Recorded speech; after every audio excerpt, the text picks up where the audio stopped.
Welcome to unique agri classes. आज का जो सेक्शन अपने होने वाला है वो होगा मुर्गी पालन से संबंधित। मुर्गी पालन अपने एग्रीकल्चर में एग्रीकल्चर सुपरवाइजर, जेड, आईसीआर और जो सीयूटी की एग्ज़ाम लगती है उसमें इससे टॉपिक से संबंधित क्वेश्चन आते ज़रूर हैं। उम्मीद करता हूँ कि आप इस क्लास को देखकर अपने मुर्गी पालन से संबंधित बातों को समझेंगे, मुर्गी की नस्लों को देखेंगे। ठीक है, चलो बिना देरी के अपन आज की क्लास को क्या करते हैं, स्टार्ट करते हैं, शुरू करते हैं आज के सेक्शन को। सीधी बात, नो बकवास। तो आज के सेक्शन में देखते हैं मुर्गी पालन के बारे में। मुर्गी पालन में अगर देखें अपन तो स्टार्ट करेंगे पोल्ट्री फार्मिंग में। सबसे पहले तो अपने को मुर्गी पालन से संबंधित कुछ बातें हैं उनको ध्यान में रखना है। जैसे मुर्गी का, जंगली जो मुर्गी होती है उस जंगली मुर्गी का जो साइंटिफिक या जूलॉजिकल जो नाम होता है वो होगा गेलस गेलस। क्या होता है? गेलस गेलस। और अगर पालतू मुर्गी है तो उसका क्या होता है? गेलस डोमेस्टिकस।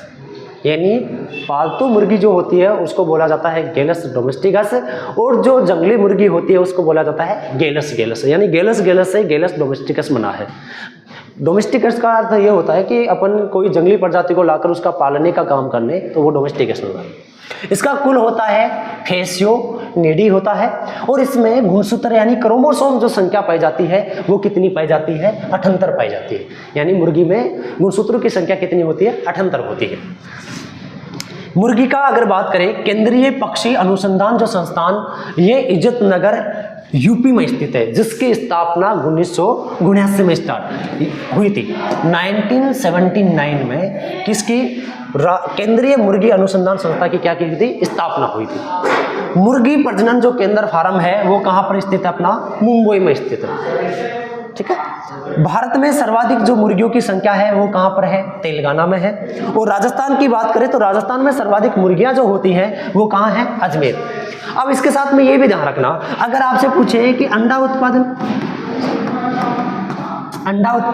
तो अंडा उत्पादन सर्वाधिक होता है तमिलनाडु में, और राजस्थान में अंडा उत्पादन कहाँ पर होता है? अजमेर में ही होता है।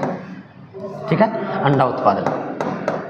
अंडा जो उत्पादन होता है वो उत्पादन कहाँ होता है? अजमेर में होता है। भारत में मुर्गियों की कुल कितनी है? 19 नस्लें उपस्थित होती हैं।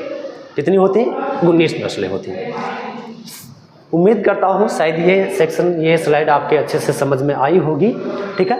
तो मुर्गियों से संबंधित ये था तथ्य। अगली स्लाइड में चलते हैं। अगली स्लाइड में मुर्गियों की, अब यहाँ से पहली बात तो ये देखें बेसिक जानकारी की, और यहाँ से फर्स्ट ग्रेड एग्जाम में क्वेश्चन आया था, और क्वेश्चन क्या पूछा था कि नवजात जो बच्चा है वो क्या कहलाता है? तो पुलेट या चिक कहलाता है। ठीक है। तो ये वाली जो स्लाइड इंपोर्टेंट रहने वाली है, जिसमें अपन बात करें कि मुर्गियों का जो समूह होता है, झुंड जो होता है, यानी बहुत सारी मुर्गियां एक साथ रहती हैं, तो वो क्या कहलाएंगी? तो मुर्गियों का समूह हमेशा क्या कहलाता है? फ्लोक कहता है। प्रौढ़ जो नर होता है, प्रौढ़ नर यानी जो प्रजनन के करने के लिए योग्य होता है, तो वो क्या कहलाएगा? कोक कहलाएगा। प्रौढ़ जो मादा होती है यानी बच्चा देने वाली जो मादा, वो क्या कहलाती है? हेन कहलाती है। नवजात जो बच्चा होता है वो क्या कहलाता है? पुलेट या चिक। ये 2022 में जो फर्स्ट ग्रेड एग्जाम थी उस एग्जाम में पूछा गया था। उस एग्जाम में क्या किया था? पूछे गया। इसके साथ में इसका जो मांस कहलाता है इसका चिकन। अब एक और ध्यान रखना, बहुत बार पूछा हुआ है सफेद मांस किसको बोलते हैं? तो मुर्गी का जो मांस होता है वह सफेद कहलाएगा, और बाकी जितनी भी जैसे गाय है, भैंस है, भेड़ है और बकरी है, इन सभी का मांस क्या कहलाता है? लाल मांस। लाल मांस यानी दिखबा में यो मांस लाल लाल सो दिखा है, एक कारण बोला लाल मांस। और जो दिखने में हल्का सा सफेद सा दिखाई देता है उसको बोलते हैं अपन कौन सा? सफेद मांस। तो मुर्गी का मांस दिखने में कैसा होता है? सफेद होता है, तो सफेद मांस भी कहते हैं। इनमें बच्चा देने की क्रिया कहलाती है हैचिंग, और मैथुन क्रिया कहलाती है इनमें सर्विंग। ठीक है।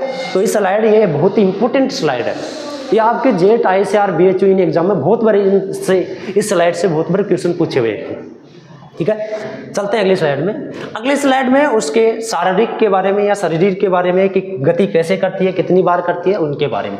तो मुर्गी का औसत तापमान जो होता है, शरीर का तापमान, ये 41.7 डिग्री फ़ारेनहाइट होता है, यानी बहुत गर्म होती है। अन्य पशुओं की बात करें तो लगभग 40 से 38 से 37 ये इतना ही होता है, ये 41 यानी 160 डिग्री फ़ारेनहाइट।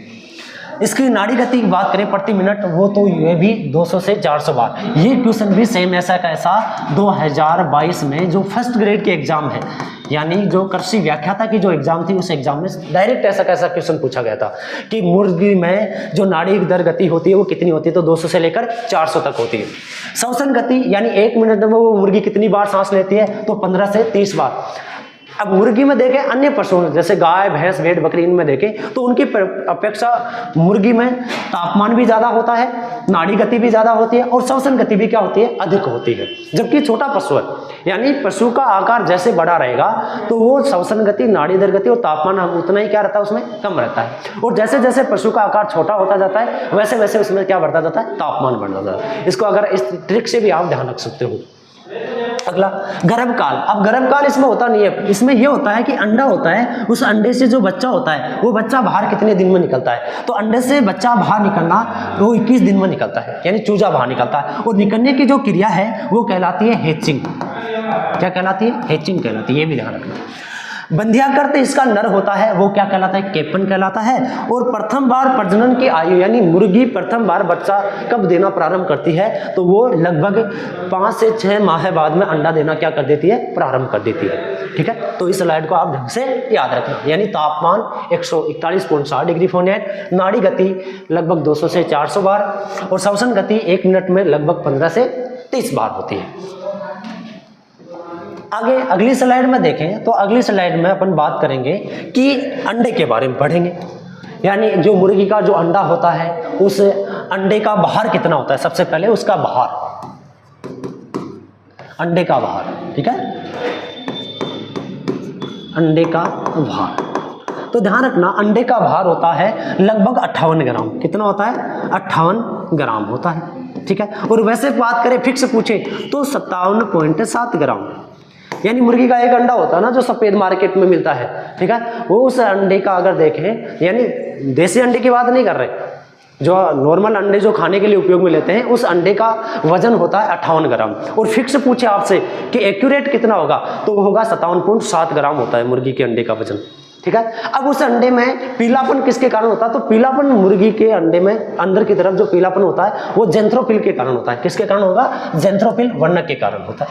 अब अंडे में क्या क्या पाया जाता है, क्या क्या मतलब अपन अंडे को खाते किस लिए, प्रोटीन के लिए और वसा के लिए खाते और खनिज लवणों के लिए, और कुछ खाते हैं स्वाद के लिए।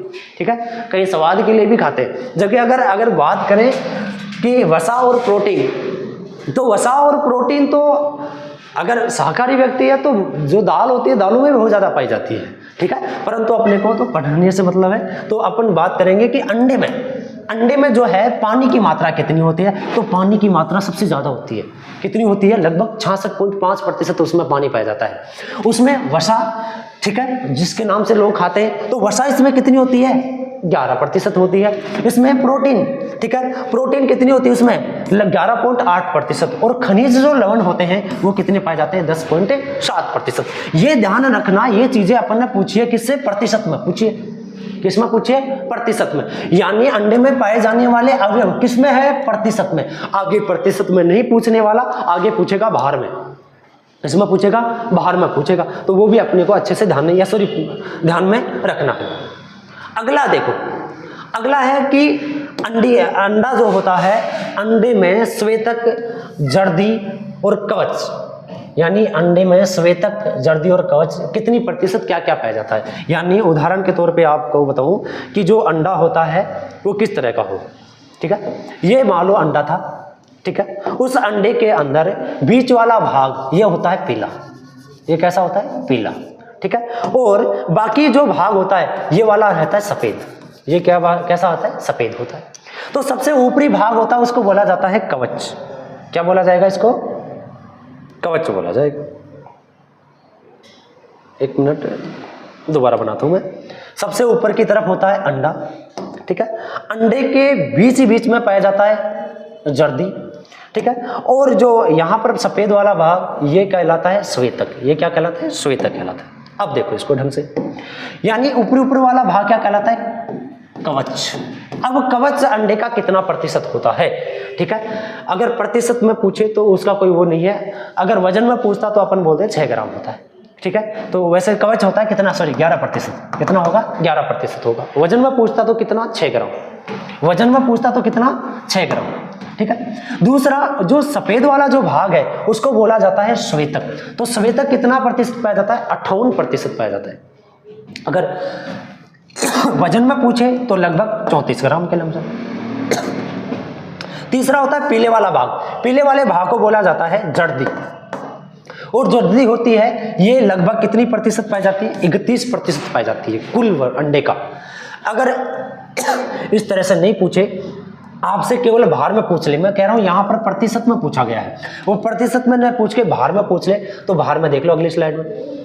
यानी अपन बोलते हैं कि एक अंडा होता है वो कितने ग्राम का होता है? 58 ग्राम का। वैसे होता है 57.7 ग्राम का होता है। कितने ग्राम का होता है? 57.7 ग्राम का। ये ध्यान में रखना, अंडे का वजन 57.7 ग्राम होता है।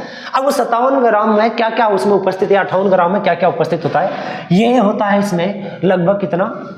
6 ग्राम। कितना होगा? 6 ग्राम होता है। ठीक है, ये इस भाग को किसको दर्शाता है? कवच को। कवच जो होता है वो कितना होता है? 6 ग्राम होता है। 18 ग्राम उसमें जो है वो क्या पाई जाती है? जर्दी पाई जाती है। और लगभग श्वेतक जो होता है वो कितना? 34 ग्राम उपस्थित होता है। और अगर प्रतिशत में पूछे तो प्रतिशत में जो कवच होता है वो होता है 11%, जर्दी होती है वो लगभग 31%, और जो श्वेतक होता है 58% होता है। और ग्राम में पूछे तो श्वेतक कितना होता है? 34 ग्राम, और जो जर्दी होती है 18 ग्राम, और जो कवच होता है कितना? 6 ग्राम होता है। अब मुर्गी के चिकन में, यानी मुर्गी का जो मांस होता है, सफेद मांस, उसमें कौन कौन से अवयव किस तरह से उपस्थित होते हैं इस स्लाइड के द्वारा आसानी से समझ सकते हैं। यानी कई लोग मांस भी खाते हैं, वो ज्यादा अंडे के साथ में मांस, तो मांस में ऐसा क्या पाया जाता है? उसको क्यों ज्यादा खाते हैं? तो मांस में उसमें प्रोटीन पाई जाती है, उसमें वसा पाई जाती है। ठीक है, तो मुर्गी के मांस में पानी की मात्रा जो होती है वो होती है 68 से लेकर 80% तक। केवल और केवल क्या पाया जाता है? पानी पाया जाता है। बाकी अगर वसा की बात करें तो इसमें जो वसा है, ये वसा जो पाई जाती है वो पाई जाती है लगभग कितनी प्रतिशत पाई जाती है? 1.5 से 13% क्या पाई जाती है? वसा पाई जाती है। और प्रोटीन कितनी पाई जाती है? प्रोटीन इसमें पाई जाती है 16 से लेकर 22% क्या पाई जाती है? अंडे उसमें मांस में प्रोटीन पाई जाती है। ठीक है, तो अंडे की बजाय मांस जो होता है उसमें अधिक प्रोटीन और वसा पाई जाती है। ठीक है, एक अंडे से अपनी को लगभग 80 कैलोरी क्या प्राप्त होती है? ऊर्जा प्राप्त होती है। एक अंडे से कितनी कैलोरी? 80 कैलोरी ऊर्जा प्राप्त होती है। ऐसा भी क्वेश्चन में पहले आया हुआ है। अब देखो, ये तो आप जानते होंगे शायद, क्या है? अंडा है। अंडा तो नहीं है, अंडे का छिलका है। ठीक है, तो छिलका जो होता है ये किसका बना होता है? किस तरह से होता है? तो अंडे का छिलका कहलाता है सेल।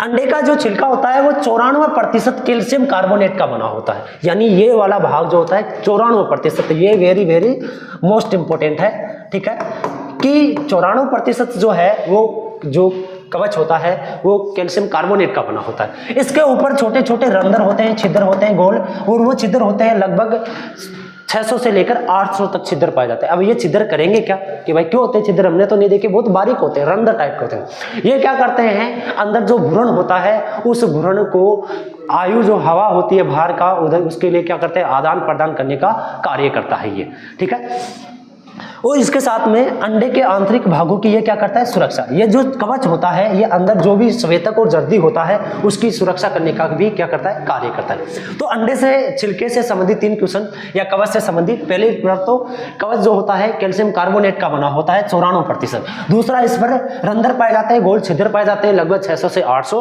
और ये क्या करता है? आंतरिक भागों की, अंडे के जो अंदर आंतरिक भाग होते हैं उनकी क्या करता है? सुरक्षा करने का कार्य करता है। आगे देखते हैं, आगे आता है अंडे की संरचना। अंडा आपने देखा ही है, अच्छी तरह से खाया भी होगा, तो अंडे की संरचना इस तरह से होती है, परंतु आंतरिक रूप से इस तरह से बीच में पीलापन होता है, चारों तरफ इनमें थोड़ा सफेद होता है, और ऊपर की तरफ क्या होता है? छिलका होता है। इसमें सबसे पहला भाग अपन ने पढ़ लिया है कि कवच जो होता है वो कैल्शियम कार्बोनेट का बना होता है, किस तरह से क्या होता है। दूसरा जो अपन भाग देखते हैं वो होता है सवेतक, यानी अंडे की सफेदी या एल्ब्यूमिन। इसको क्या बोला था, अंडे की सफेदी या एल्ब्यूमिन बोला जाएगा, ठीक है। ये आंतरिक भागों की, ये भी क्या करता है, आंतरिक भागों की सुरक्षा करता है, ठीक है। ये भ्रूण को, अंदर जो बच्चा होता है उस बच्चे को पोषण प्रदान करने का क्या करती है, कार्य करती है। धूप के कारण ये खराब हो जाती है, और धूप के कारण खराब होने के कारण ये बदबू देने लगती है। ये भी ध्यान रखना कि लंबे समय तक अंडे को अपन धूप में रखेंगे तो उससे बदबू आने लग जाती है। कौन से भाग से, जर्दी या सवेतक वाले भाग से। और ये पानी की तरह कैसा होता है, पतला होता है, ठीक है। जैसे इसको गर्म करेंगे यानी पानी में उबालोगे तो ये क्या हो जाता है, हार्ड या टाइट हो जाता है, ठीक है। जो पतला वाला भाग क्या हो जाता है, कठोर हो जाता है, मुलायम हो जाता है। अंडे की जर्दी यानी बीच वाला ये भाग होता है, ये होती है अंडे की जर्दी, ठीक है। इस जर्दी के अंदर ही भ्रूण होता है, ठीक है। तो अपन बोलेंगे अंडे के सबसे मध्य में पाई जाती है। इसका रंग कैसा होता है, पीला। पीला किसके कारण होगा, अभी मैंने सबसे पहले बताया ज़ेंथ्रोफिल वर्णक के कारण होता है। किसके कारण होगा, ज़ेंथ्रोफिल वर्णक के कारण, ज़ेंथ्रोफिल वर्णक के कारण होगा। और भ्रूण का निर्माण का कार्य करता है और साथ में उसे क्या करता है, पोषण प्रदान करने का कार्य करता है। कौन करता है, जर्दी, ठीक है। जर्दी क्या करती है, पोषण प्रदान करने का कार्य करती है। आगे आता है कि अंडे की गुणवत्ता का टेस्ट कैडलिंग के द्वारा किया जाता है। पहली बात तो ये आता है कि अंडे की गुणवत्ता का जांच क्यों किए। अंडे की गुणवत्ता का जांच इसलिए करेंगे कि जो अपन अंडा खा रहे हैं उस अंडे के अंदर बच्चा है या नहीं है, ठीक है। उसकी पहचान कैसे पड़े, बाहर से दिखने में तो पता नहीं चलता। तो उसके लिए जो टेस्ट किया जाता है उस टेस्ट को बोलते हैं कैडलिंग टेस्ट।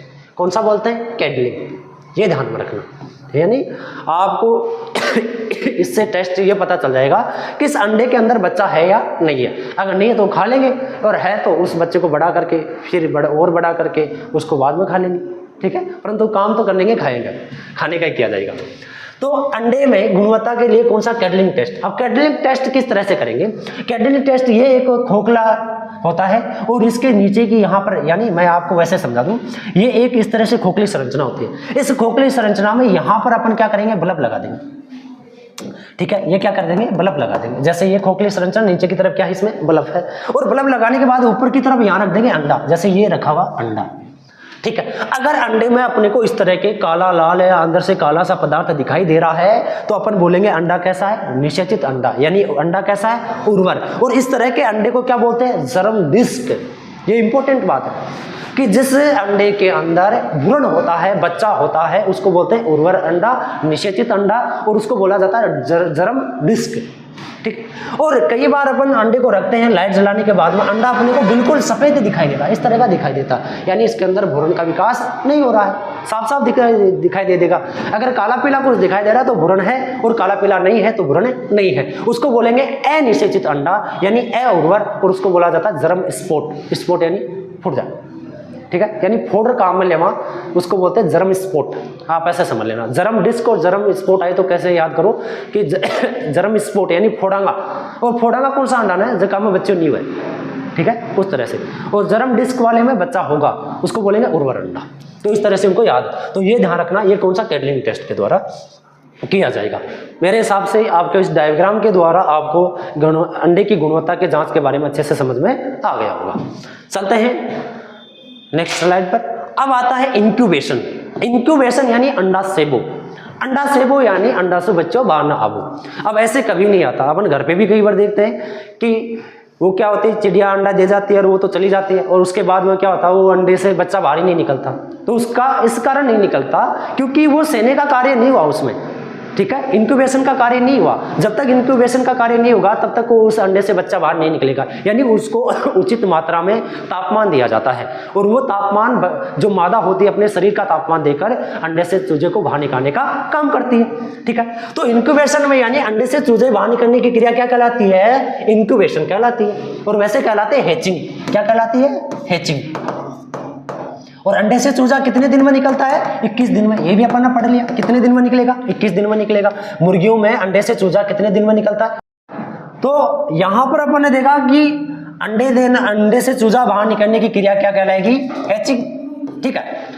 और मुर्गियों में जो अंडे हैं, वो जो अंडे से चूजा है वो 21 दिन में बाहर आ जाता है। यानी ये अंडा होता है और उस अंडे से चूजा क्या होता है, जल्दी 21 दिन के अंदर क्या हो जाता है, बाहर आ जाता है। अंडे सेने का उपयुक्त समय जो है वो फरवरी मार्च माना जाता है। और ये कैसी विधि है, दो प्रकार से अंडे सेने का कार्य किया जाता है। दो विधि, एक तो होती है प्राकृतिक विधि। प्राकृतिक विधि में क्या होता है, देखो प्राकृतिक विधि में क्या होगा कि ये एक घोंसला होता है, ये क्या होता है, मुर्गी का घोंसला होता है। और इस घोंसले के अंदर लगभग 8 से 10 अंडे होंगे। कितने अंडे होंगे, 8 से 10 इस तरह से क्या होंगे, अंडे होंगे, ठीक है। और उन अंडों को क्या करेगी, जो मुर्गी होती है वो मुर्गी क्या करेगी, बहुत दिनों तक उनके ऊपर तापमान, उनको एक निश्चित तापमान प्रदान करेगी, ठीक है। क्या करेगी, एक निश्चित तापमान प्रदान करेगी। और निश्चित तापमान प्रदान करने तक कितने दिन तक, 21 दिन तक। और निश्चित तापमान प्रदान करेगी तो इस अंडों से 21 दिन बाद में क्या आ जाएगा, चूजा बाहर निकल आ जाएगा। क्या बाहर आ जाएगा, चूजा बाहर निकल आ जाता है। 21 दिन के अंदर चूजा क्या हो जाता है, बाहर आ जाता है, ठीक है। तो मुर्गी खुद क्या करेगी, अंडों के ऊपर बैठकर उनको एक निश्चित तापमान देगी और निश्चित तापमान से उनसे क्या चूजा बाहर निकलेगा, ठीक है। तो वो विधि क्या कहलाएगी, प्राकृतिक विधि कहलाएगी। इसमें ध्यान रखना, ये कार्य मुर्गी कब ज्यादा करना पसंद करती है, तो फरवरी और मार्च में, ठीक है। और कितने अंडों तक एक साथ सहने का कार्य कर सकती है, वो 8 से लेकर 10 अंडों तक सहने का कार्य कर सकती है एक साथ में। अगर ये नहीं हो तो दूसरा कार्य, तो दूसरा कार्य जो आता है, अगर अपने को बहुत ही ज्यादा मात्रा में अंडों को सहने का कार्य करवाना है, तो ज्यादा मात्रा में अंडों को सहने का कार्य करेंगे तो वो एक मशीन आती है, उस मशीन का नाम होता है इंक्यूबेटर मशीन। ये मशीन फ्रीज की तरह होती है, ऐसा समझ लो। ये मशीन किसकी तरह होती है, अपने फ्रीज की तरह होती है। और अब इसमें क्या करेंगे कि अपन जो ट्रे होंगी उन ट्रे में थोड़े अंडे रख देंगे, बहुत सारे क्या रख देंगे, अंडे। इस तरह से क्या रख दिए जाएंगे, अंडे रख दिए जाएंगे। अब इन अंडों को एक निश्चित तापमान और नमी प्रदान की जाएगी। निश्चित तापमान और नमी यानी इनको लगभग 100 डिग्री फ़ारेनहाइट तापमान दिया जाएगा इस फ्रिज में। और नमी कितनी होनी चाहिए, 60 से 70% नमी। अगर ऐसा अपन 21 दिन तक उसको बंद रखेंगे तो 21 दिन बाद में देखेंगे कि यहाँ से क्या बाहर निकलेगा, मुर्गी का चूजा बाहर निकलेगा, यानी छोटे छोटे क्या निकलेंगे, चूजे बाहर निकलेंगे, ठीक है। 21 दिन तक अगर तापमान में कोई कमी या वृद्धि हो जाती है, नमी में भी कोई कमी या वृद्धि हो जाती है, तो अंडों से चूजे बाहर नहीं निकलेंगे। और जो चूजे बाहर निकलेंगे ये किस रूप से, मरे हुए चूजे बाहर निकलेंगे। कैसे, मरे हुए चूजे, यानी जिंदे चूजे नहीं निकलेंगे। इनका कारण ये होता है तापमान उनको उपयुक्त मात्रा में नहीं मिलने के कारण, ठीक है। तो इस मशीन को क्या बोला जाता है, इंक्यूबेटर। तो आपसे बोलेगा मुर्गियों में कृत्रिम रूप से अंडे सेने की क्रिया किसके द्वारा की जाती है, तो इंक्यूबेशन मशीन के द्वारा। इंक्यूबेशन मशीन का या इंक्यूबेटर मशीन का तापमान कितना, तो 100 डिग्री फ़ारेनहाइट। और नमी कितनी रखी जाएगी, लगभग 60 से 70% नमी रखी जाएगी। अगला, अब अपन मुर्गियों के जो जातियां होती है उन जातियों को 2 भागों में बांटा गया है। 2 भाग कौन कौन से, एक तो उत्पत्ति के आधार पर और एक उपयोगिता के आधार पर। उत्पत्ति यानी जो जिस स्थान की थी वहां उत्पत्ति के आधार पर होगी। जैसे मान लो भारत वाली है, देसी मुर्गी होगी।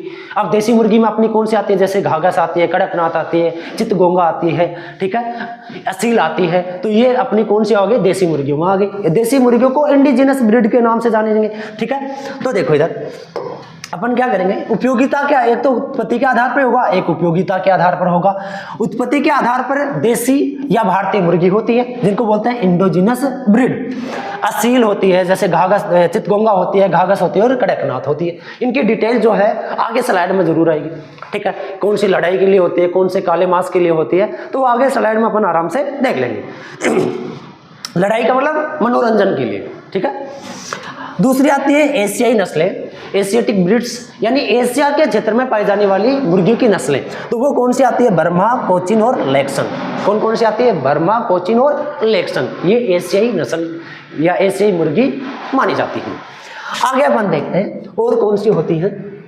इसी में तीसरा जो है वो आता है इंग्लिश वर्ग। इंग्लिश वर्ग में जो मुर्गियां होती हैं वो कौन सी आती है, ससेक्स आते हैं, ऑस्ट्रेलार्प आती है, ओपिक्टन और कार्निश और रेडकेप।